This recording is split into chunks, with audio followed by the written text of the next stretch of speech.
Karma, Dharma y evolución. Bueno, gracias Gaby. Gaby, ¿te podría pedir un vasito de algo? Un vasito de... Por ejemplo, un whisky. Un whisky, sí, on the road. Buenas noches, ¿cómo andan? ¿Bien? Bueno, los sábados previos traté de hacerlo autocontenido, como ustedes saben, en la charla, si bien están concatenadas, traté de hacer una recapitulación para las personas que no habían escuchado. Así que hoy no va a diferir de eso. Para el último sábado lo que quisiera hacer es abrir un poco más a la conversación y recapitular implicancias en el comportamiento humano de todo lo que se ha hablado. Así es que si ustedes tienen preguntas, reflexiones, dudas, lo que sea, en ese sábado pueden conversar. Hoy lo que quería hacer era hacer un poquito de hincapié al principio sobre qué es karma, por si tal vez no se hubiera entendido bien desde su definición o su idea básica.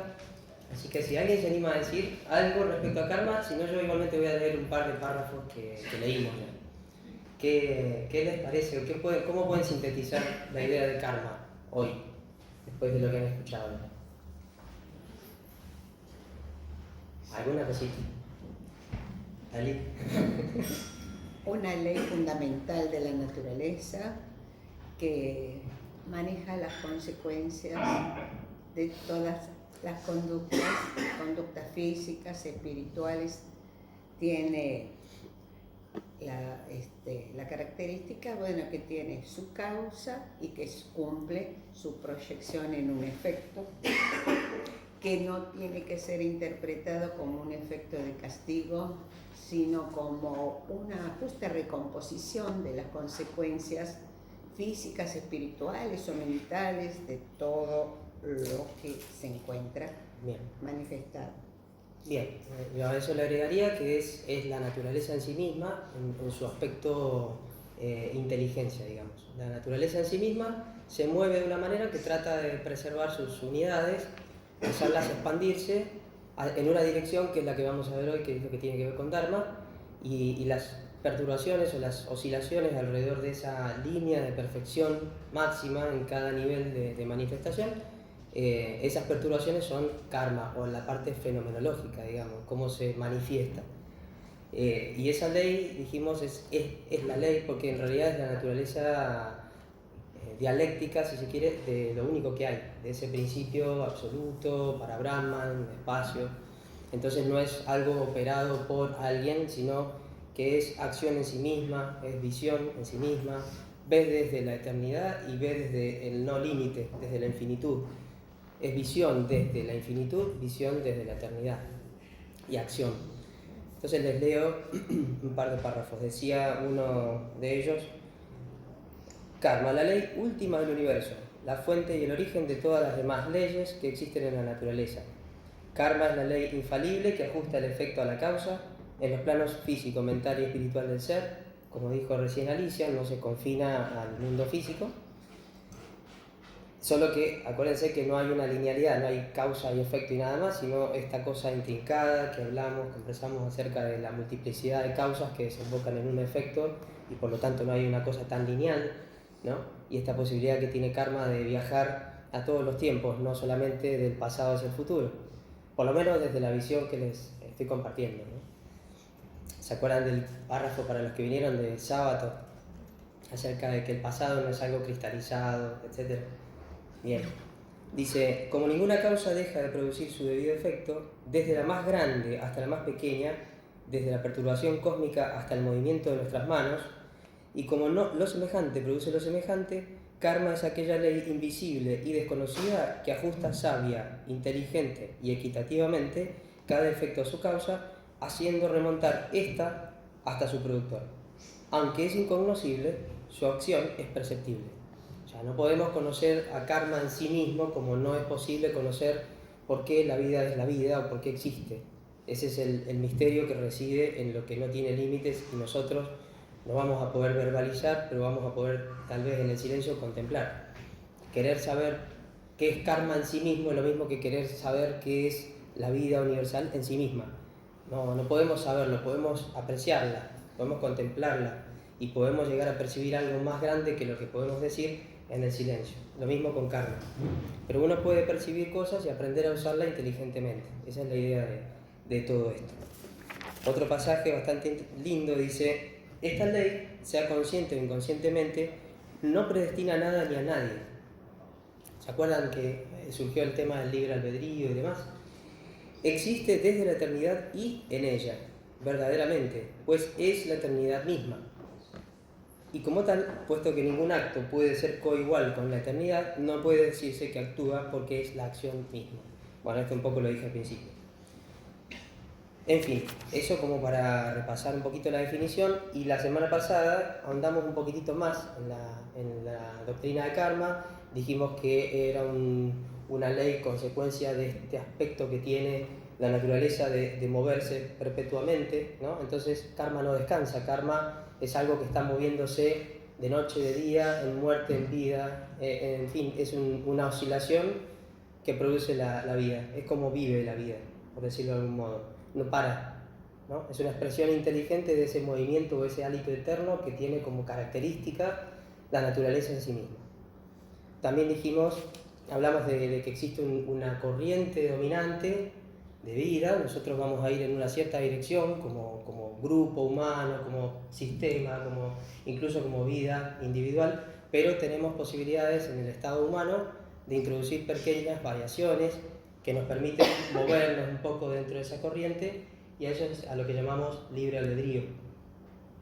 Nosotros podemos en cada punto reconfigurar la totalidad de la tela kármica cósmica entera, desde donde estoy, y desde este momento yo me muevo y todo se reconfigura instantáneamente a todos lados, incluso la mía propia, ¿sí? Por eso que vimos ahí que estaba el individuo y el entorno y todas las causas y efectos que convergen ahí, en cada momento kármico. También hablamos de la necesidad de sacarnos de encima la idea de espacio como el espacio vacío donde coloco cosas, ¿sí? y empezar a pensar al espacio como aquello que se va transformando localmente y que es las cosas en sí mismas, y la idea de sacarnos de encima también la idea del tiempo. En vez de hablar de espacio y tiempo, donde ubico algo, un suceso, una persona y unas causas y efectos que las suelo poner en el tiempo, hablamos de momento kármico o configuración kármica. Los invité a que pensáramos en M, había puesto acá, M igual, y un montón de causas y efectos que convergen ahí y que tienen que ver con ese momento para ese ser que está representado ahí, más todo su entorno. No me importa el tiempo, no me importa nada de eso, sino causa, efecto. Pueden estar pasando simultáneamente si se pensara en términos de tiempo, pero acá lo que queremos hablar es de algo ontológico, es decir, causalidad, no temporalidad.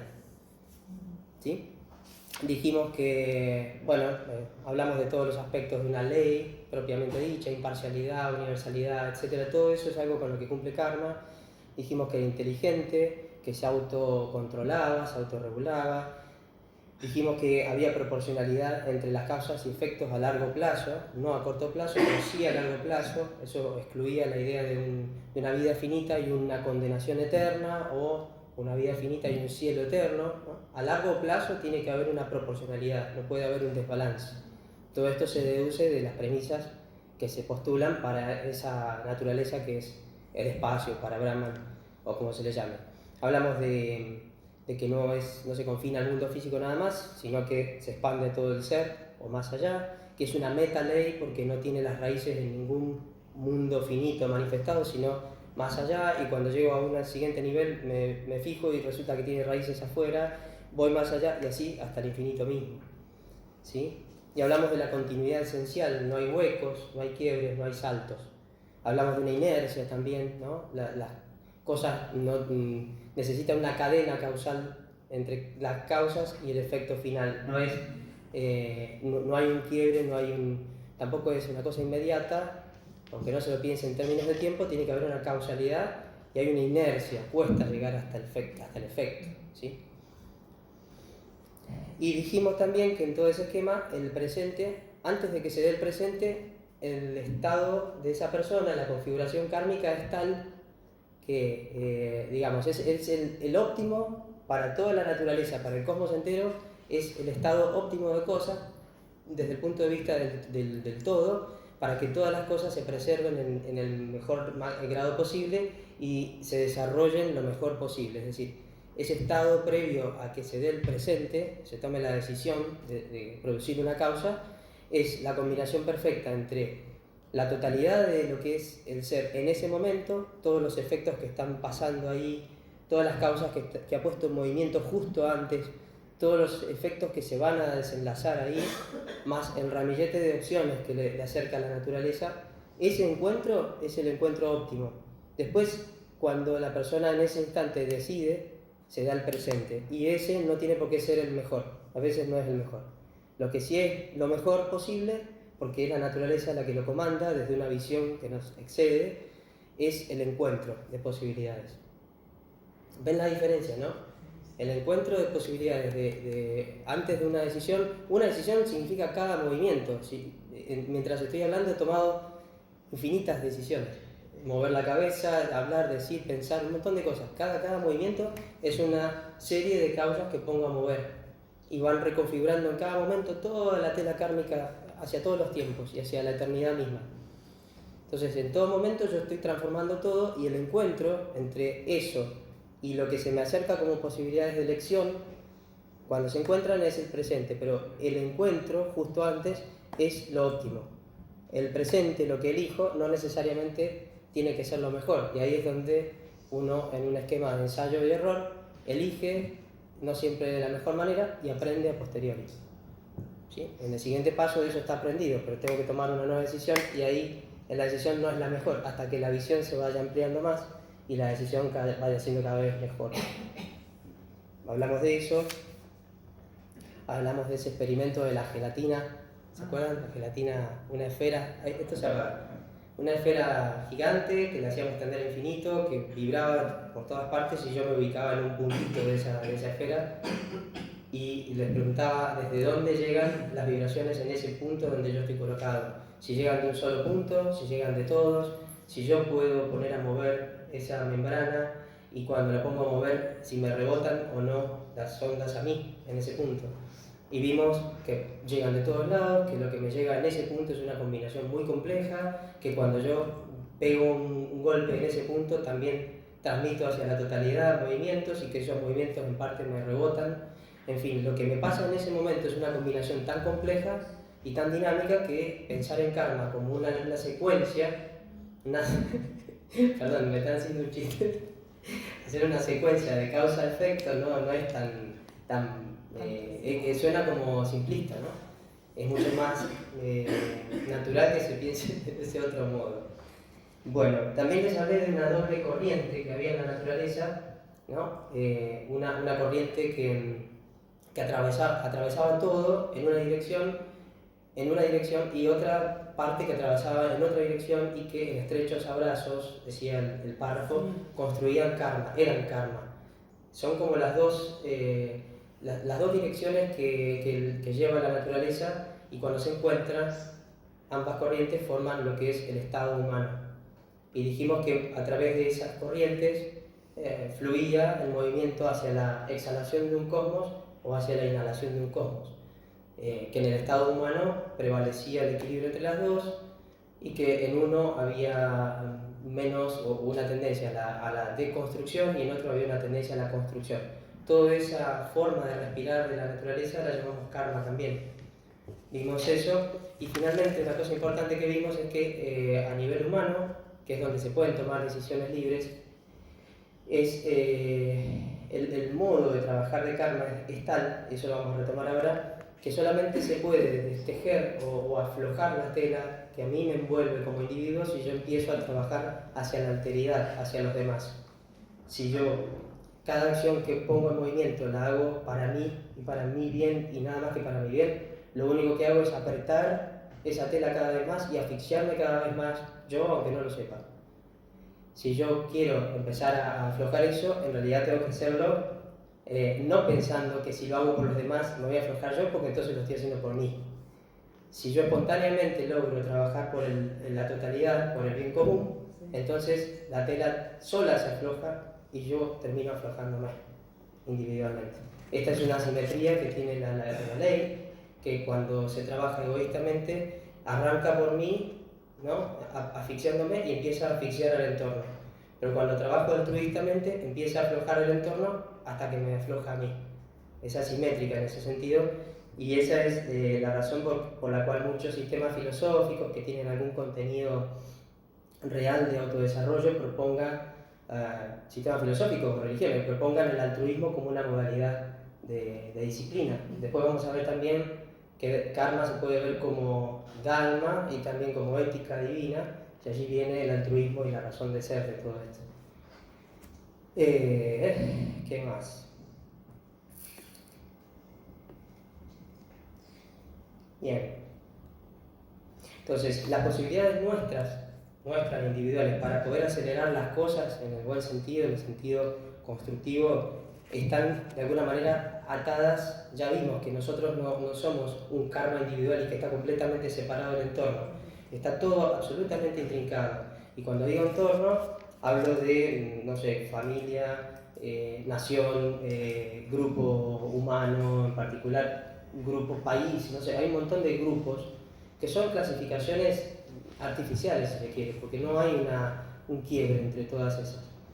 Nuestro karma individual está totalmente entretejido con eso, y la única forma de trabajar para desarrollarnos y despegarnos de eso es trabajando, o mejor dicho, estamos limitados por ese karma distributivo, el karma de nación, estamos limitados.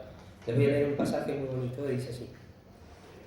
Esto es de un libro que se llama Clave de Teosofía, que si les interesa está acá, lo pueden consultar. También está en la biblioteca, escrito por la señora Blavatsky, y dice así: esta es una carta bien triste, aunque hermosa, y creo que presenta con dolorosa claridad la terrible acción de lo que llamáis karma relativo y distributivo. Mas no vemos esperanza inmediata de alivio fuera de algún terremoto o de alguna catástrofe general, dice alguien que la interpela a la señora Blavatsky en este diálogo ficticio que ella mantiene en el libro para ejemplificar un montón de cosas. Ay, me pica.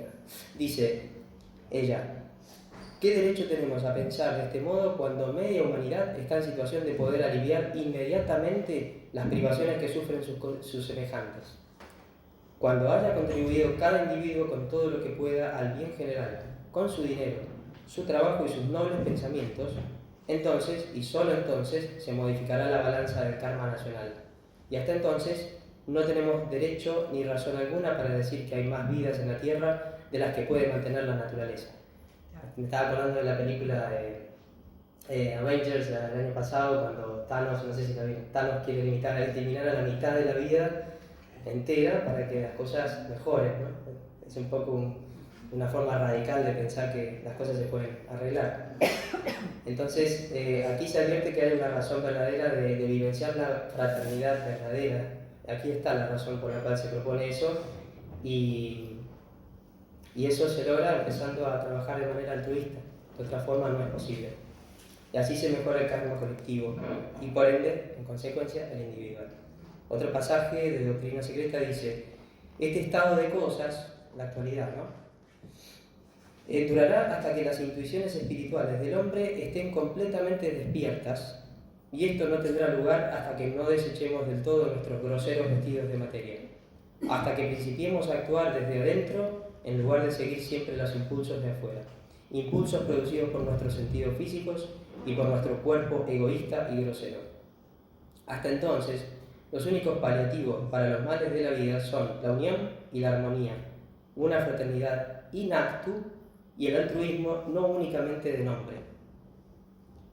La supresión de una sola causa mala suprimirá no uno, sino muchos malos efectos. Y si una fraternidad, o aún varias fraternidades, no pueden impedir que las naciones se degüellen mutuamente en ocasiones, sin embargo, la unidad de pensamiento y de acción y las investigaciones filosóficas, como estamos haciendo los que estudiamos y queremos compartir temas como estos, investigaciones filosóficas en los misterios del ser, siempre impedirán a algunas personas que tratan de comprender lo que para ellas ha sido hasta entonces un enigma, el crear causas adicionales de desdicha en un mundo tan lleno ya de mal y de dolor. O sea, ya con el solo hecho de estar investigando estas cosas, si bien cuesta llegar a vivenciarlas, ya eso detiene un poco la marcha del sembrado de causas negativas. ¿no? Es como una especie de remedio, ¿no? Explorar estas cosas ya de por sí tiene un beneficio. Les decía que estamos en una edad bastante oscura, se dice que estamos en el Kali Yuga. Ustedes saben que el Kali Yuga es una de las, siempre lo mencionamos en Doctrina Secreta, que es una de las edades que más duran. Se calcula que para cada estado humano, cuando atraviesa ese periodo, son como 432.000 años y apenas llevamos 5.000. Entonces, si las cosas son oscuras ahora, falta bastante más. Y aquí es lo que les quería enfocar la atención en esto. Ese descenso hacia una oscuridad cada vez mayor, este es el estado de conciencia de la humanidad, digamos, de este estado, ¿no? De este estado de conciencia humano actual. Va descendiendo, se va metiendo en la oscuridad y en algún momento, cuando atraviesa toda esa edad, vuelve y sale un poco más arriba, más esclarecida que cuando empezó a descender. Pero además, en el medio hay subciclos menores. Hay subciclos así, y así, y ahí. Y además, hay subciclos menores. Es un fractal. Sí, y así, ¿no? Esta es evolución de la humanidad, ¿no? Sí, de toda la vida es así, pero particularmente la humanidad. ¿Sí? Es así, entonces nosotros podemos tranquilamente ilusionarnos porque decimos, ay, vamos muy bien porque estamos percibiendo la subida aquí, pero la verdad es que vamos en una bajada. No hay que engañarse, ¿no? Cuando hay gente que un poco caprichosamente dice, ay, vienen los niños índigos, ay, ya estamos en el final de la... No, estamos recién empezando, estamos acá. Ahí Y sí, 5.000 años de 432.000 no son nada, entonces no hay que hablar por boca de jarro. Y también nos puede pasar al revés, que estemos observando una caída y pensamos que vamos muy mal, pero en realidad vamos en un ascenso. ¿Sí? Como en la subida contra bajada, la bajada contra subida, cuando vamos en auto. Eso es para tenerlo en cuenta. Y en ciclos como estos, a nosotros no nos queda otra que tratar de sostener la llamita. No hay mucho que se pueda hacer, es como cuando la ola nos draga hacia atrás, hay que tratar de que por lo menos no me lleve más atrás, ¿no? Sostenerme ahí para que cuando venga el impulso otra vez hacia la salida, yo lo aproveche. Pero si me dejo estar y me traga el mar, soné. Acá es un poco así. En estos periodos de retraimiento, la idea es que nosotros sepamos sostener un poco la llamita, la luz, la chispa del interés, la chispa del inquirir interno, de querer saber de qué se trata todo esto, y de compartir y de investigar juntos. Eso es lo único que se puede hacer y no es poca cosa. ¿Es eso o el colapso? Porque en un sistema que finalmente, imagínense, uno mira la actualidad y dice, ¿qué está pasando? Está lleno de grietas ideológicas, de cerrazón, de peleas, de divisiones, entonces el alma social se va muriendo, se va como coagulando y apretándose hasta un nivel que termina desprendiéndose y muriendo, colapsa. Entonces yo me pregunto, ¿cómo podemos ir bien si nadie está dispuesto a pensar un poquitito en el de al lado, a pensar un poquitito en función del bien común, siempre hacia nosotros y nada más, ¿no? Eso no va hacia un buen camino.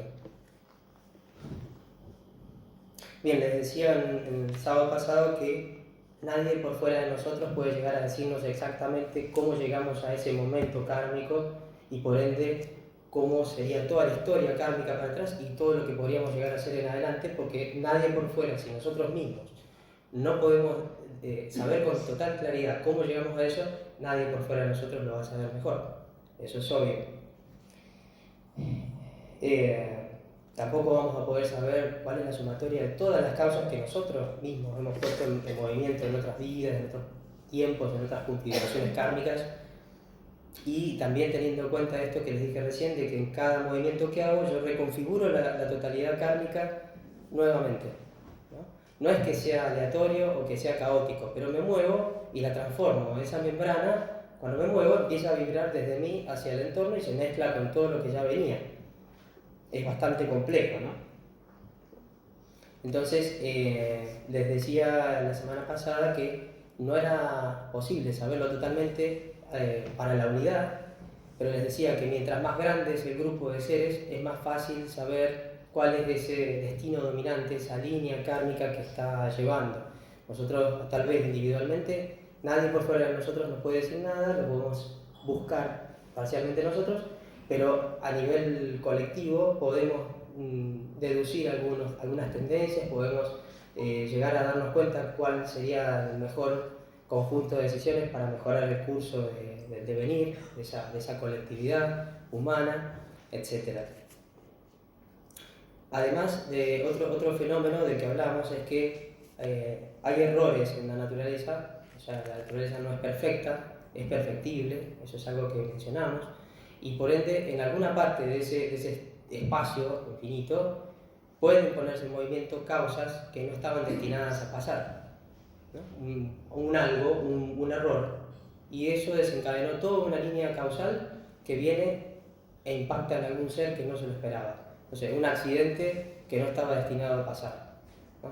Y supongamos que dos personas aparentemente iguales kármicamente, dijimos que eso nunca pasa, pero supongamos que hay dos personas que representan dos momentos kármicos en apariencia iguales, pero siempre hay la posibilidad de estos errores en el entorno, hacen que esas dos, con más razón, esas dos configuraciones kármicas nunca sean iguales. Ahora sí, dígame. Sí, lo que te quería preguntar es entonces, según esto que planteas, puede haber accidentes, no es, o sea, la persona quedaríamos como víctimas de la fatalidad, no hay una atracción de las situaciones que nos ocurren. Yo pienso que en algunos casos sí, en algunos no. Es decir, va contra la ley de atracción. No va en contra. La naturaleza no es perfecta, tiene que ver con eso. Obvio, pero si uno atrae lo que, según como uno está vibrando, según los pensamientos, según el nivel de conciencia, entonces nada sería accidental. No, sí hay accidentes porque hay imperfecciones. No somos nosotros quienes decidimos la línea total kármica, es nosotros y todo el entorno hasta el infinito. Entonces a nosotros nos pega lo que haga cualquier ser en el confín mismo del espacio. No estamos solos, no está separado el ser, no te va a pasar solamente lo que vos tengas como consecuencia de tus propias acciones, va a pasar eso más un montón de otras cosas. Y a veces puede haber errores en la naturaleza y eso puede desencadenar una secuencia kármica que no estaba destinada a tocarte a vos como herencia de tus previas causas puestas en movimiento.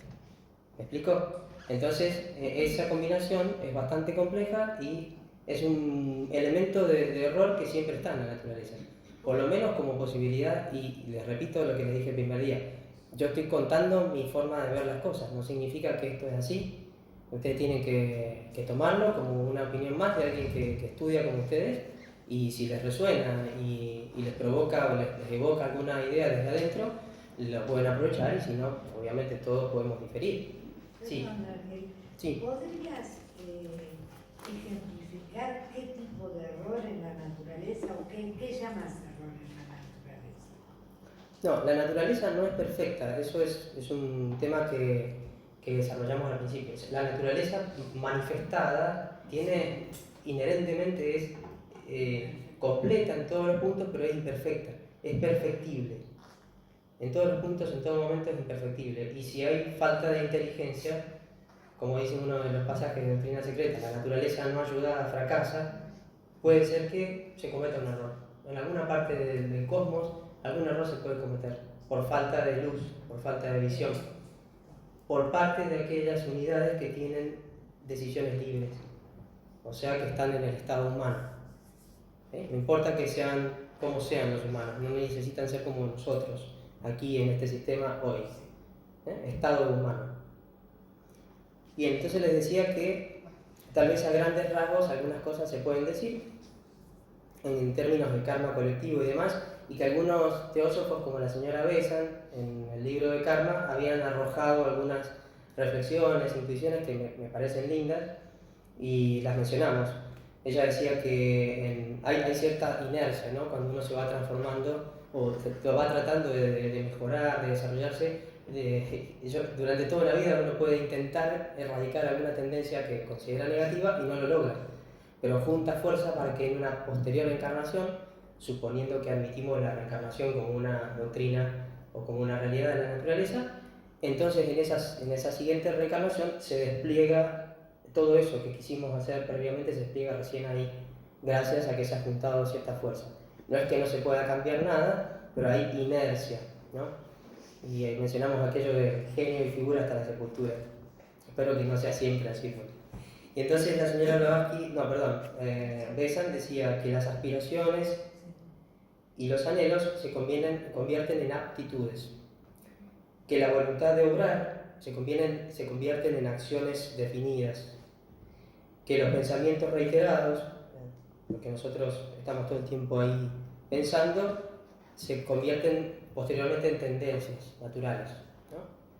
Que las experiencias se convierten en conocimiento y que el dolor o el sufrimiento se convierte en conciencia, toma de conciencia.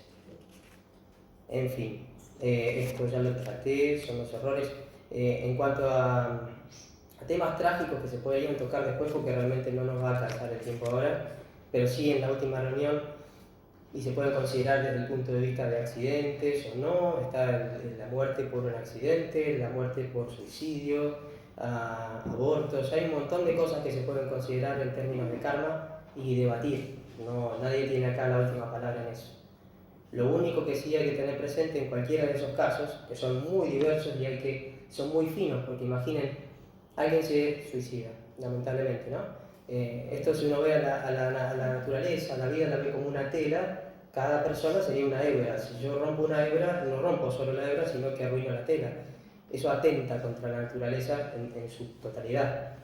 Sin embargo, si una persona lo hace, si una persona se quita la vida a sí misma, también depende de qué la llevó a eso. Si lo hizo por un bien mayor, es una cosa, y si lo hizo por una debilidad o un egoísmo extremo, es otra. Entonces, no siempre hay una cantidad de matices acá que hay que tener cuidado cuando se los conversa, porque después, siempre les repito, cada vez que se haga algo, si se hace en función del otro o de lo otro y no de mí, y no porque haciéndolo para los otros me va a beneficiar a mí, sino por amor al externo, a la alteridad, entonces, sea cual sea la acción, va a ser menos negativa, por trágica que sea, que si yo la hago por egoísmo. Otra vez. Por ejemplo, ese es un buen caso. El suicidio de Favaloro tiene un mensaje poderosísimo detrás. Yo no creo que sea algo bueno desde el punto de vista de una persona se eliminó de la tela de la vida, no está muy bien, sin embargo deja un mensaje poderosísimo y ayuda al todo. Y entonces no está bueno, pero no es tan malo como si alguien lo hace por un egoísmo, por una debilidad, por tosudez filosófica, porque no soporta el sufrimiento y se decide quitarse la vida fatalmente. En fin, hay muchísimos temas para desarrollar. Ahora voy a empezar con el tema de karma, de dharma y evolución, así que si quieren hacer, pero breve, algún aporte o alguna pregunta, lo podemos hacer. Bueno, un repasito. Yo quería decir que nadie se eleva sin elevar su entorno y nadie se denigra sin denigrar su entorno. Muy bien, totalmente. No estamos separados de nada, absolutamente de nada. Dharma, ¿escucharon hablar de Dharma alguna vez? Dharma, se escribe... pero menos que de karma. Se escribe así, Dharma. Con H. Y en general, cuando se la menciona, se menciona muy ligada a karma, nunca están separadas. Dice así, del diccionario en sánscrito, significa mantener o sostener. Del hinduismo sacamos lo siguiente, dice, Dharma es un concepto abarcante para todo aquello que constituye nuestro verdadero ser. Rectitud, el fundamento de la ética, el orden normativo, la ley del universo. Para el ser individual, el Dharma está inseparablemente ligado a karma, en cuanto a que aquel solo es realizable según su situación kármica se lo permita. El Dharma es realizable según su karma. De lo contrario, no se puede realizar. Pero por momentos cuando uno lee estas cosas parecen ser la misma cosa, y es a donde quiero apuntar. El budismo dice que es una norma o ley cósmica, que es el gran orden, entre comillas y con mayúsculas, que subtiende nuestro mundo, y que se manifiesta ante todo en la ley de los renacimientos seguidos por el karma. ¿Sí? Entonces, hablábamos de karma como una meta ley. Una vez que decimos que karma, por todas las definiciones que encontramos, es una meta ley, significa que no puede haber algo más aparte de karma. Si es meta ley, está en la absolutidad y entonces no puede haber algo por fuera de eso. Entonces, por otro lado aparece Dharma como ese gran orden, ¿no? Pareciera como que hay otra cosa, otra ley, otro orden, como que hay una nueva cosa, pero por otro lado lo ligan permanentemente a karma, nunca aparecen separados. Entonces, la idea es explorar un poquitito esto como para ver si no se está hablando de lo mismo y en todo caso nos resulten aspectos diferentes de una misma cosa. Y esta es mi forma de pensarlo, es lo que sospecho y por eso lo comparto así. Hablamos el primer día acerca de lo que era absoluto, ¿se acuerdan? Ese mar infinito de vida que no tiene bordes, que no tiene una frontera, que está caracterizado con metáforas, porque no podemos decir cosas sobre la infinitud con cosas finitas, con palabras, no lo podemos decir, pero las metáforas nos ayudan un poquitito para poder escalar.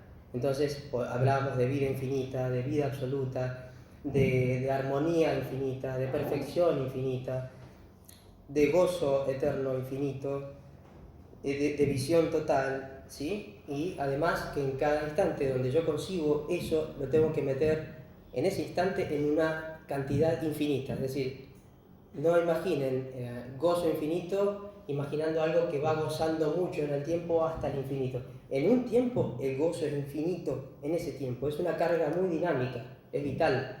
En ese instante es infinita la plenitud. Entonces nunca es una cosa estática.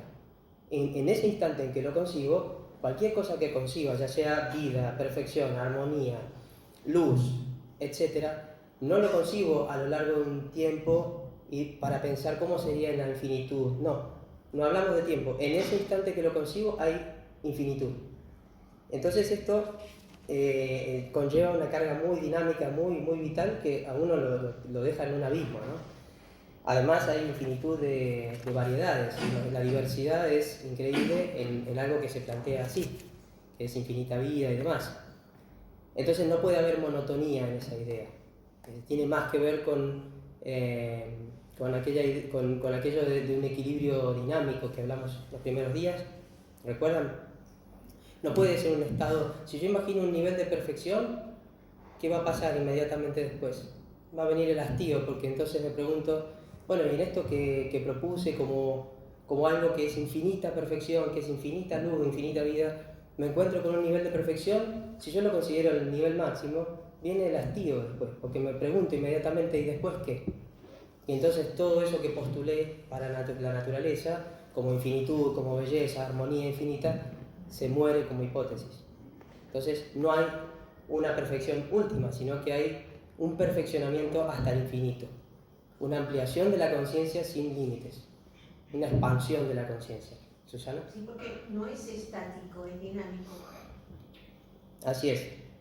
Es una carga dinámica la que lleva, es preeminentemente vital y uno podría decir que es siempre distinto, en un mismo instante, en ese mismo instante en que lo consigo, es siempre distinto y cada vez más bello, ¿no? Eso lleva una carga muy poderosa a eso.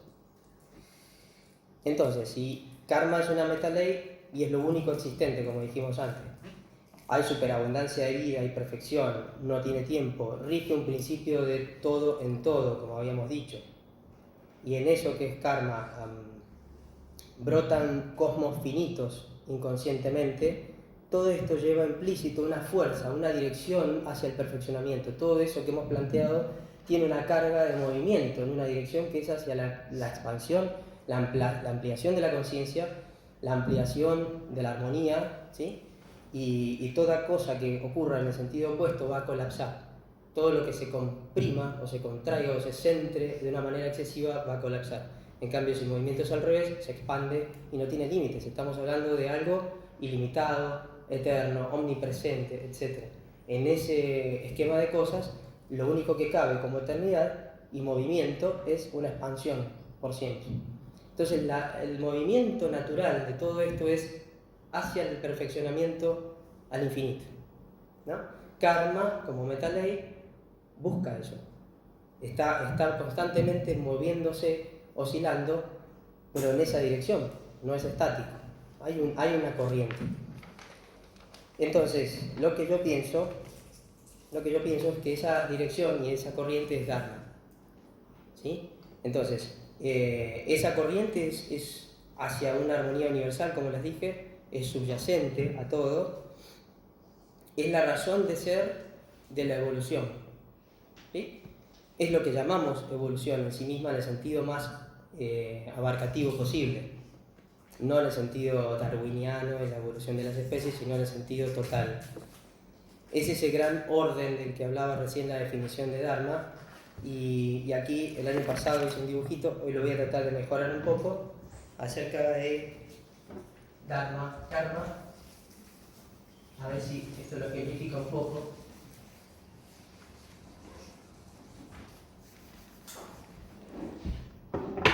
Yo lo pienso así. No sé, no digo que esté bien, ¿no? Si yo grafico, aquí tengo el tiempo, pero no sería un tiempo de reloj. Supongamos que es la línea kármica, ¿no? Y aquí tengo la perfección, el grado de perfección, ¿sí? Y aquí, así, saliendo del pizarrón, ¿se entiende más o menos? No. El plano, el pizarrón, es la línea de la perfección en función del tiempo. Y esto es algo que viene así. Cada vez más perfección. ¿Sí? ¿Hasta dónde? Hasta el infinito. ¿Sí? Cada grado, cada punto de esta curva tiene un mayor nivel de perfección. ¿Sí? Para diferentes tiempos, cuando va creciendo, hay mayor perfección. ¿Sí?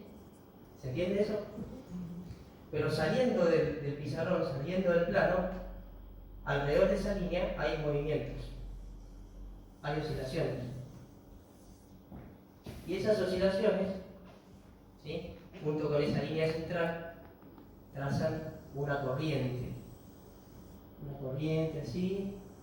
¿No tengo que haberlo hecho otro color? Bueno, lo que yo pienso es que esa línea central es Dharma, las oscilaciones son Karma, y todo junto es evolución. Entonces, en vez de verlo como cosas distintas, estaríamos viendo aspectos de una única cosa. Es cómo se ve o cómo se manifiesta la naturaleza.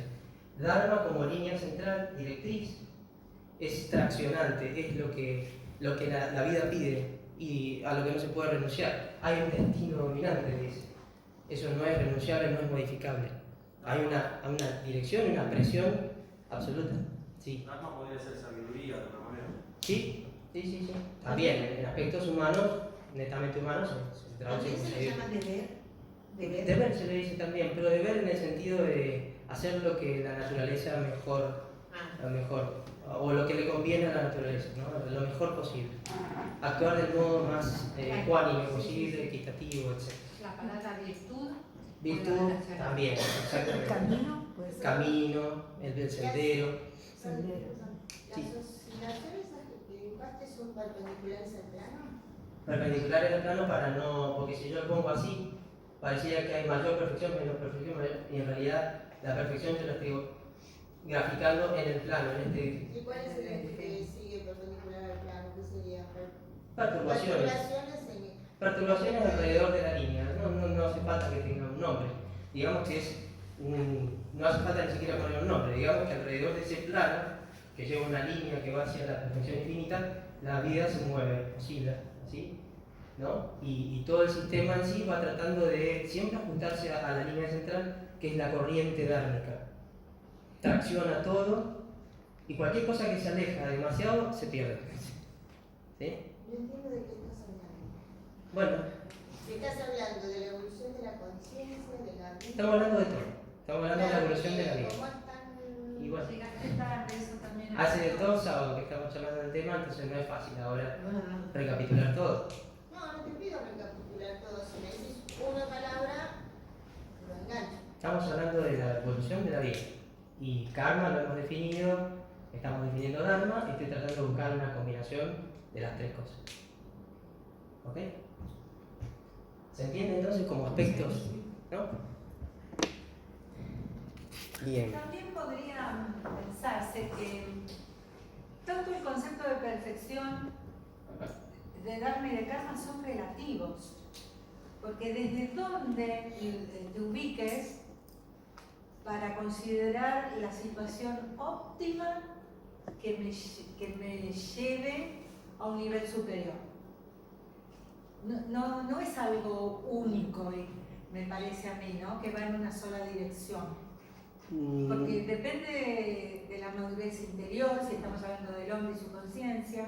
Pero depende otra de vez, la ¿verdad? circunstancia. Sí. O sea, el karma y el dharma no es igual para todos. En No, todas- Pero estamos hablando macro. Claro, estamos hablando de la línea general, macro, de la macro, digamos, Sí, la vida. también estoy pensando en eso. Sí. O sea, nosotros podemos tener aparentes retrocesos, pero en realidad lo que dentro nuestro sigue evolucionando nunca va para atrás.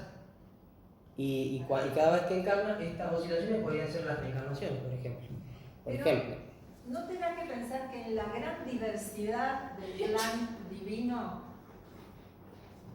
no hay un solo camino para el cumplimiento y No. el florecimiento de todas las opciones? Es que no, esto no hace que eso, no excluye esa posibilidad. No excluye eso. Esto es una línea para cada persona, o para cada evolución, digamos, cada línea dármica de cada ser, digamos.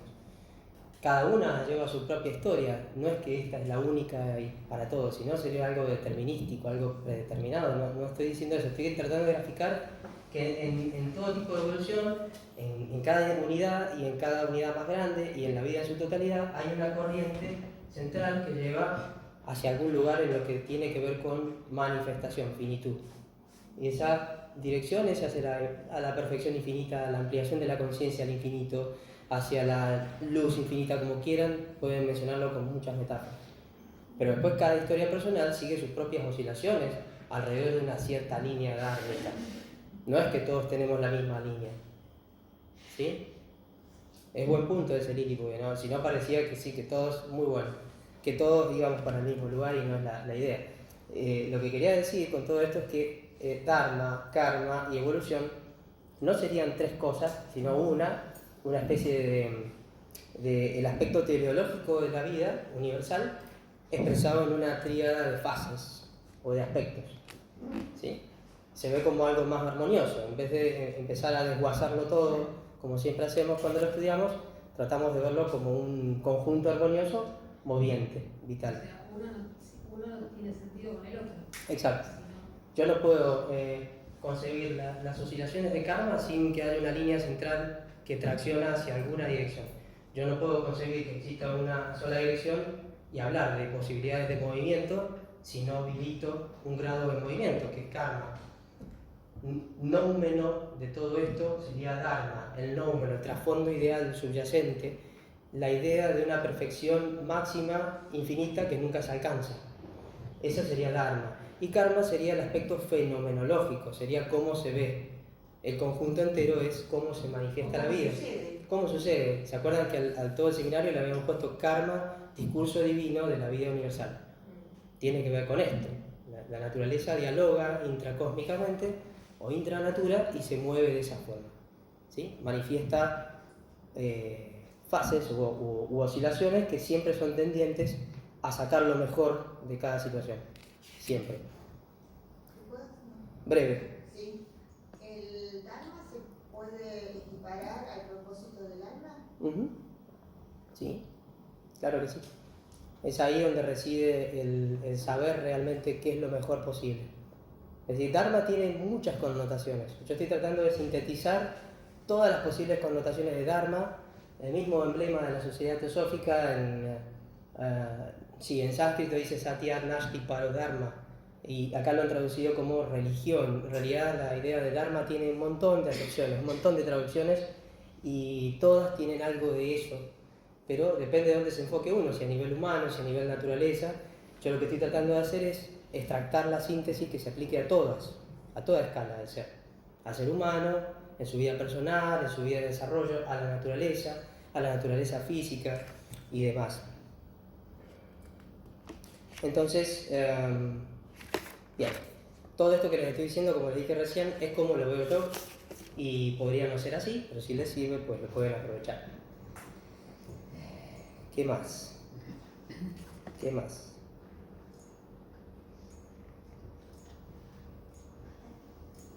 Mientras pueden comentar alguna cosa, si quieren. Sí, porque no los quiero marear. Y ¿cuánto? Díganme qué hora es, por favor, porque por ahí lo puedo hacer más breve que otras veces. Las 8. Las 8, bueno, está bien, estamos bien. Una cosa, Ariel, por Sí. ejemplo, yo pienso que en el camino evolutivo, el grado de conciencia que uno ha alcanzado, aunque retroceda por algún motivo o error, equivocación, eso está, lo alcanzó, quedó en su, digamos, inconsciente. No sé si está bien explicado. Todo lo que sea que evolucionó, aunque después uno retroceda por algún, porque puede suceder. En una misma encarnación, aparentemente uno podría retroceder. Los principios internos, pero los principios internos no retroceden. Estoy hablando en esa ¿no? forma. Estoy hablando de que una persona, por ejemplo, avanzó, evolucionó mucho, de pronto se equivoca, comete errores, pero ese avance interno está, en algún momento lo retoma. Totalmente, aparte del error es parte del esquema. Ensayo y Es lo que está claro. Esa idea errónea de que yo por estudiar mucho, por reflexionar mucho, por tratar de meditar mucho, voy a estar completamente protegido para que no me pase nada. Y en realidad no es así.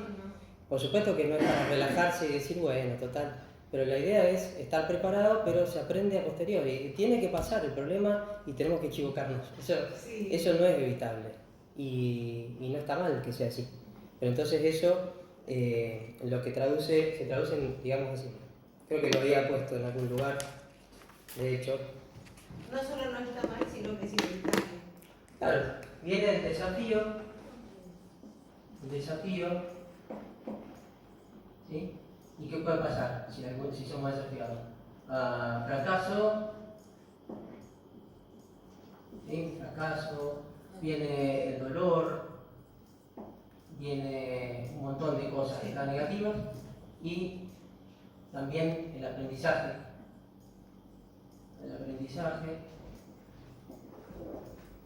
¿Sí? Y entonces acá, otra vez, otro desafío. Perdón. Vamos a ponerlo así. Otro desafío. ¿Y qué puede pasar aquí? ¿Fracaso? O error. Perdón, o éxito. Éxito. Entonces, si hay fracaso, otra vez viene acá. Si hay éxito, hay un avance hacia un nuevo desafío. Así. Si esto pasa demasiadas veces, la naturaleza no es tonta y no gasta energía además en infinitos intentos. Eso se termina en algún momento. Pero todo lo que hay adentro se guarda como aprendizaje. No se pierde. Por lo menos en el aspecto manifestado. No se puede retomar. Claro. Es un poco así la línea de trabajo. Bueno, karma entonces es lo que trata de llevar, o empuja, es el aspecto que está mostrando cómo la naturaleza empuja hacia esa línea central de perfección infinita. Karma no es otra cosa que el equilibrio dinámico del que hablamos. ¿Se acuerdan que hablamos de una cascada, que era el ejemplo más vivo de un átomo en movimiento, con sus electrones en movimiento? Era un ejemplo vivo de lo que es equilibrio dinámico. No es que equilibrio signifique que las cosas están quietas, las cosas se mueven y hay expresiones de la naturaleza por todos lados. Por ejemplo, siempre menciono en física hay algo que se llama el principio de mínima acción, ¿sí?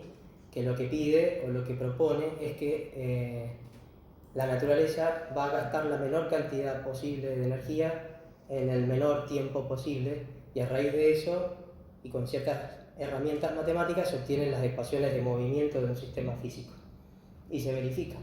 O sea, en la naturaleza la forma inteligente de operar es siempre resguardándola de gastos innecesarios. Por eso esta secuencia, este bucle no puede extenderse al infinito, porque en algún momento, si ya hubo un despertar, hay que aprovecharlo, no se puede hacer el sonso, nadie. No es así, la naturaleza vomita a los tibios, dice otro pasaje. Sí.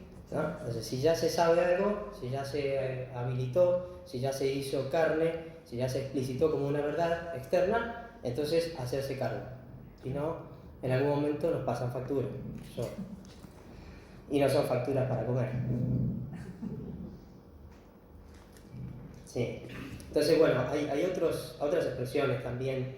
Por ejemplo, la forma, no sé, hay muchas formas de equilibrio en la naturaleza física que tienen que ver con la búsqueda de karma por encontrar esa economía natural. No sé, por ejemplo, la forma que adquiere un cable que cuelga de entre dos postes.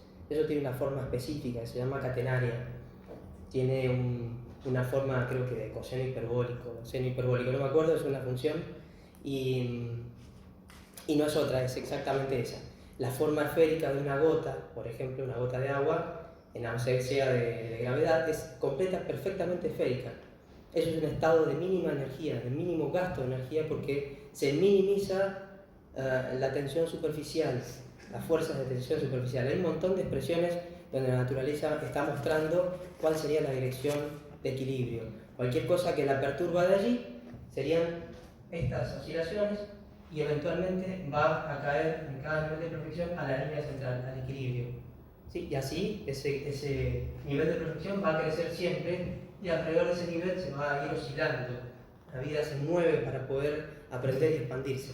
Si no, sería un esquema fijo, rígido. ¿Sí? En ese proceso se está agotando karma, como hemos hablado varias veces, se están desplegando facultades, si vamos a la esfera netamente humana, se están actualizando más y más capacidades cada vez, eso es expansión de la conciencia, ¿no? Se están mejorando las características del espécimen que somos, de la humanidad en su totalidad, y se está logrando cada vez más empatía, más capacidad o más sensibilidad con todos. Eso es lo que busca esa corriente, una expansión a nivel de la conciencia, implica todas esas cosas. Entonces, esa tríada es una manifestación de esa corriente teleológica, el telos de la naturaleza. El telos es el objetivo, la finalidad de la naturaleza. ¿Hacia dónde? Hacia una perfección infinita, hacia una ampliación infinita de la conciencia, como se lo quiera llamar, en función de todo lo que hablamos en las primeras dos reuniones. ¿Más o menos se entiende? Sí. ¿Sí? Bien. Y el último tema es el Dharma como la ética. ¿Sí? Al principio les leí unos pasajes que hablaban de ética. Dharma se puede pensar también como ética divina o ética en la naturaleza con N mayúscula. Nosotros leímos recién que era el fundamento de toda ética. El pasaje que leímos al principio decía eso, ¿no?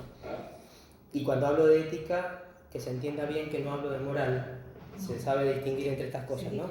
La moral es algo localizado en una cultura, en el tiempo, en el espacio, y muere. Pueblos. Claro, son cosas hijas de su cultura y tienen una validez acotada, digamos. Valen en ese tiempo, se vuelven rancias. La ética es una disciplina filosófica que cuestiona la moral, es algo mucho más profundo. Es capaz de estar viva siempre. Cuestiona y va al fondo de cualquier tipo de moral. Es una forma de verlo, no es la única, pero ética es una palabra mucho más profunda que moral. Karma, por otra parte, como hemos dicho muchas veces, es un sistema que no carga la idea de culpa, ¿sí? Carga más bien la idea de responsabilidad individual y compartida. Es un sistema causal, ¿sí? No es un sistema de castigo ni de premios, ¿no?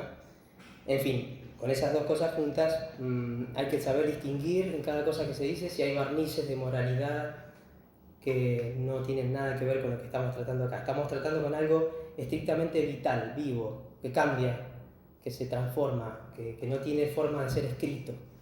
¿Sí? Sería de reparación. ¿Cómo? Reparación, más que castigos y premios. Claro, sí, consecuencia. Causa es una consecuencia. O sea, lo que hay es mérito o demérito, ¿no?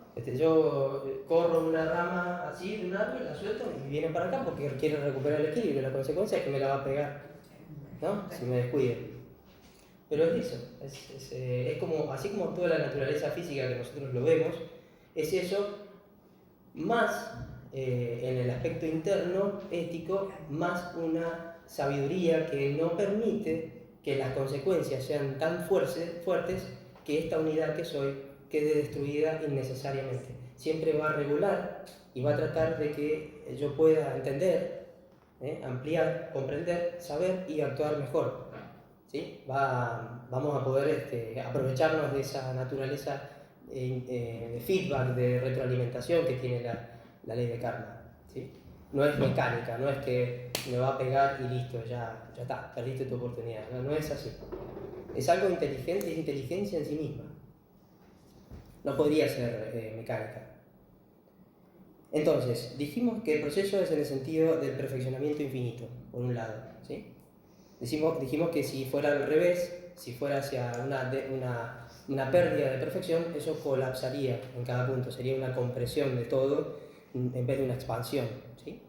Dijimos también que tenemos ¿qué pasa si eso colapsa? Todas las hipótesis que sembramos en la primera charla sobre el principio sustancial, absoluto, como inteligencia divina, se caerían como hipótesis directamente.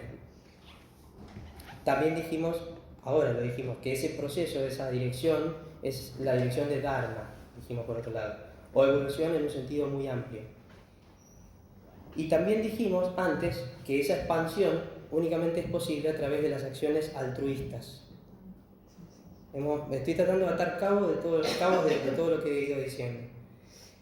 Es posible que la tela del destino, entonces, de cada unidad, ahí en esa vida, ese mar de vida, se expanda, ¿sí? En lugar de contraerse. Y hemos dicho que se expande cuando actuamos para la alteridad. Entonces, la idea de Dharma y la corriente dármica está estrechamente relacionada con la idea de compasión y también con la idea de el dar, el altruismo. ¿Ven acá la conexión directa? Dharma, deber, alguien más mencionó algo como virtud. Siempre son cosas que se deben al todo y no a mí mismo. ¿Sí? Están estrechísimamente relacionadas. Entonces, finalmente, la corriente dármica o la evolución está tan ligada que se puede decir que son la misma cosa, que Dharma es lo mismo que karma, que es la ley primera y última, y la ley de Dharma o de karma es también la ley de compasión. ¿Sí? Hay un pasaje muy bonito de un libro que se llama La voz del silencio, que también lo escribió la señora Blavatsky, que dice: ¿puedes tú aniquilar la compasión divina? La compasión no es un atributo, dice.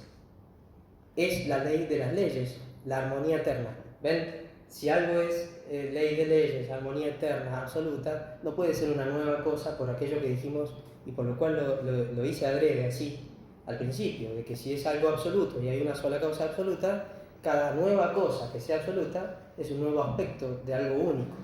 No son cosas distintas cada vez.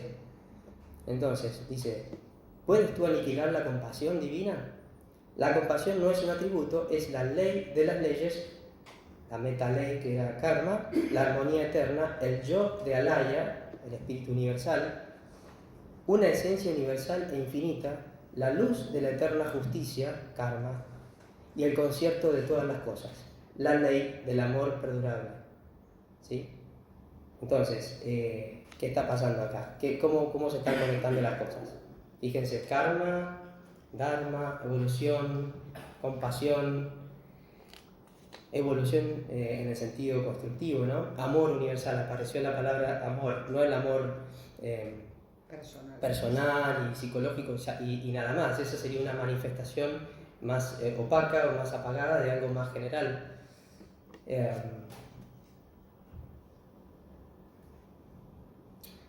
Todo acto de amor va en la dirección dármica. Todo acto que se vuelque hacia los demás tiene que ver con ese cemento que lo une todo.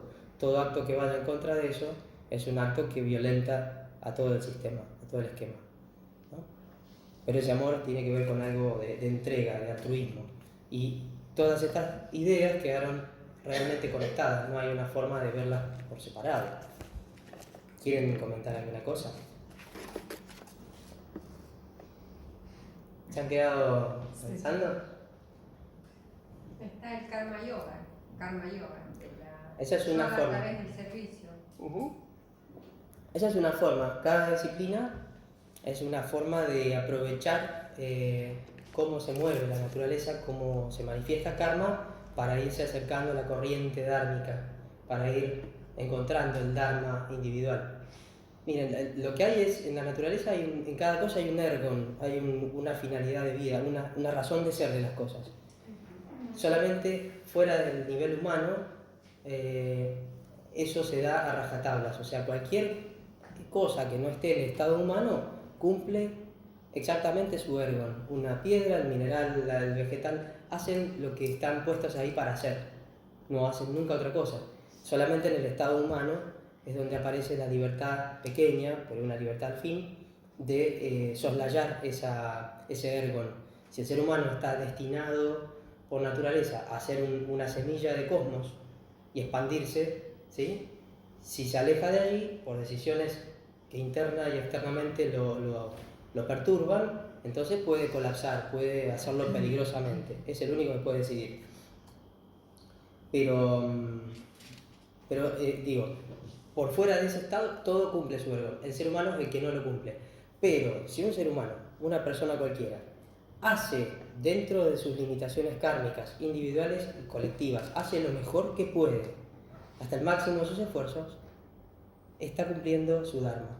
No importa a qué nivel, pero está llegando a esta corriente, en el nivel de perfección que le corresponda.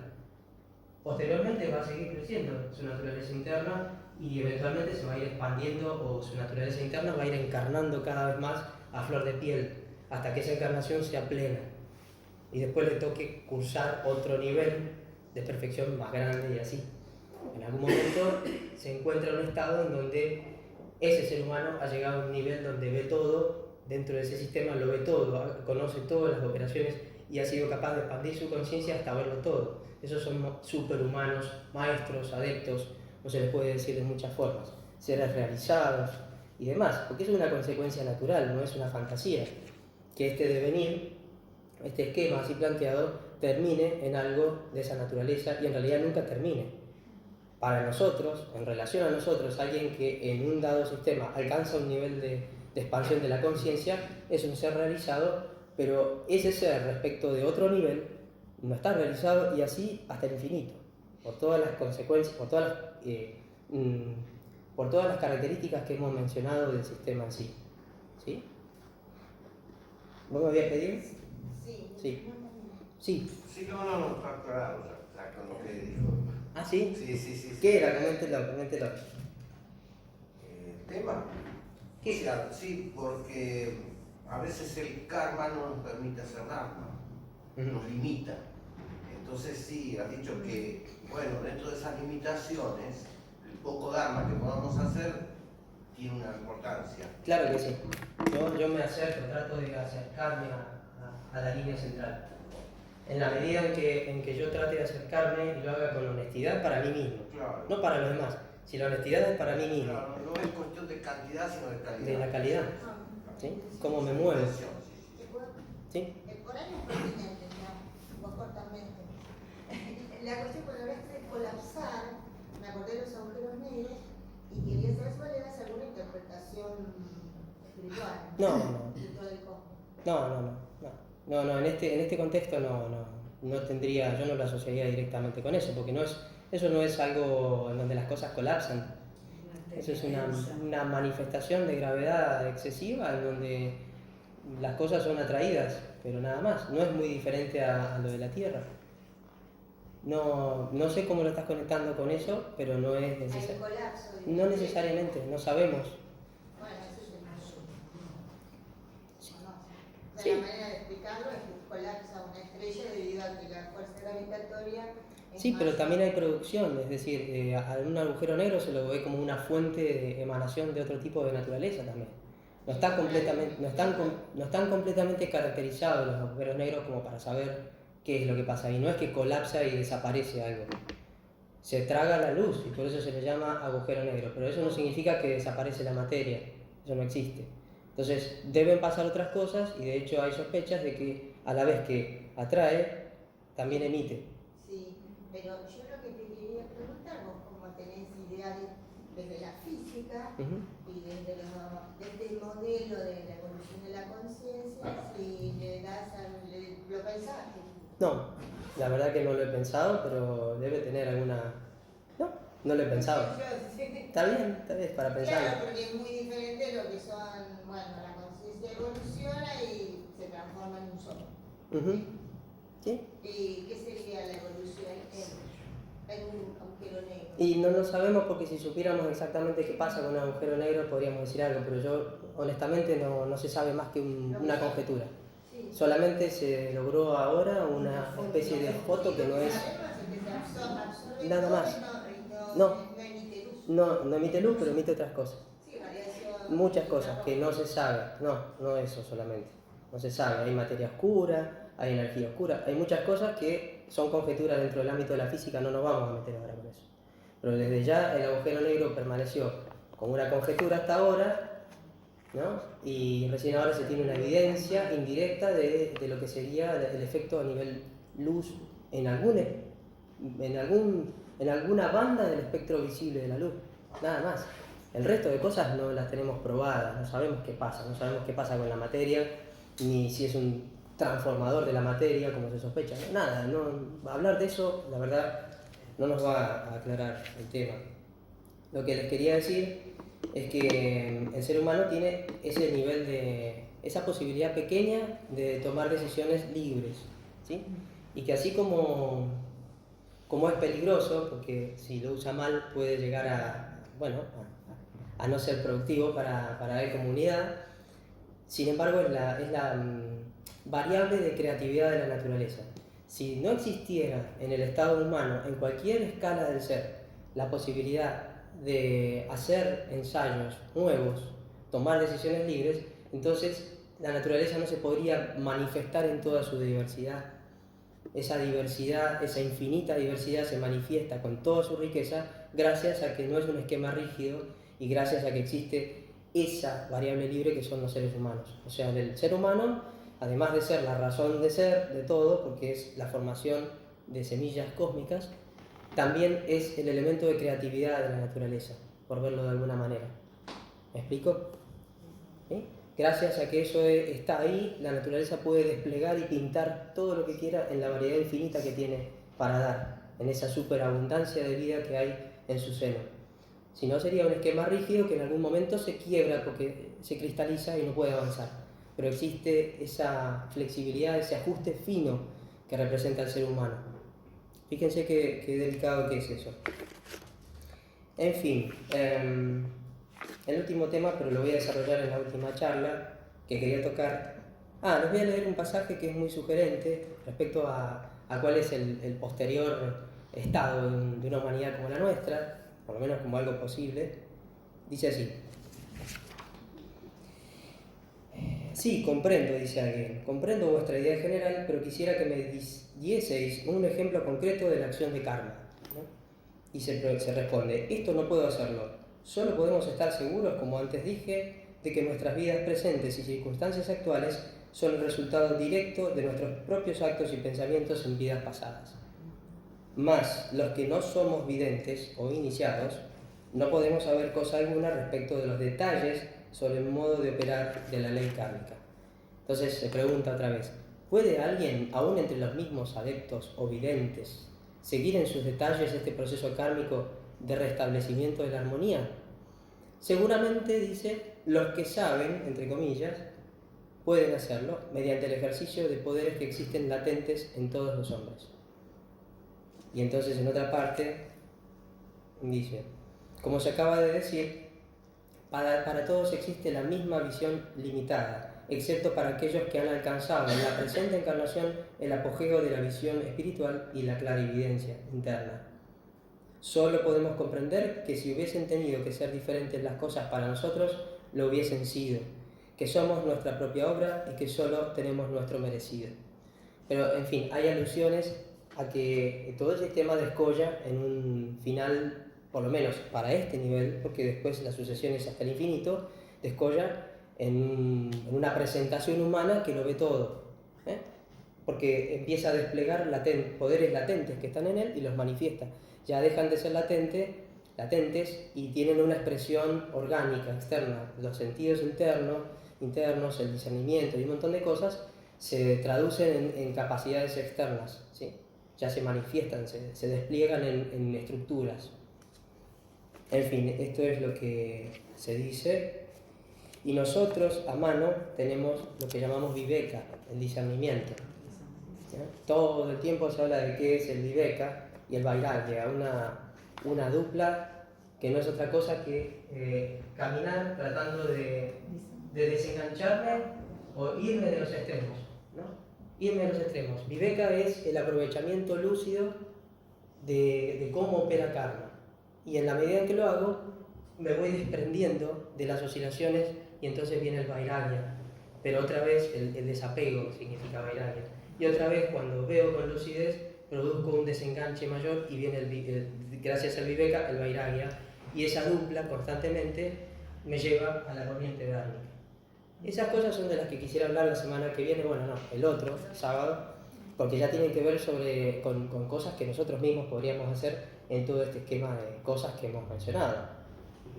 Así que bueno, sin más por hoy, no quiero cansarlos, ese tema lo voy a dejar para luego y lo vamos a hacer un poco más charlado el sábado que siga. Ahora si igualmente quieren preguntar algo más, tenemos 5 minutitos. ¿Alguien que no haya hablado, que quiera decir algo, comentar, alguna duda? ¿No? ¿Marce? ¿No? Bueno, los dejo aquí entonces hoy y el otro sábado 1, ¿no? 1 de junio. Ahí lo continuamos. Gracias.